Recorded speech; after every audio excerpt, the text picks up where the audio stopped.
Hello everyone, আজকে আমি বানাচ্ছি বাদাম পাটালি। বাদাম পাটালি মানে চিনি দিয়ে, মানে চিনির রস দিয়ে তো বাদাম পাটালি বানাচ্ছি। তো জানি না কীরকম খেতে হবে, ফার্স্ট টাইম বানাচ্ছি। তো এখানে আমি বাদাম শুকনো কলায় ভেজে নিয়েছি। তো এখানে চিনিটা আমার ফুটিয়ে নিয়েছি ভালোভাবে। তো একটু পিঁপড়ে হয়ে গেছিলো বলে ছেঁকে নিলাম, নিয়ে বাদামের ওপরে দিয়ে দিলাম, দিয়ে একটু বেশ খানিকক্ষণ ফুটিয়ে নিতে হবে বাদামের সাথে রসটা। তো আমি এখানে ফোটাতে দিয়ে দিয়েছি, তো ফুটছে এখন ভালোভাবে। তো অনেকক্ষণ ধরেই ফোটাতে হবে এটা।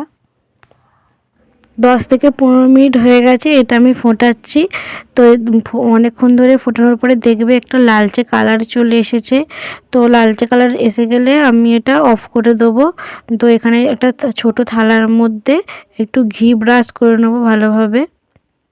তো এখানে আমি ভালো করে ঘি মাখিয়ে নিচ্ছি। তো পরে যখন বাদাম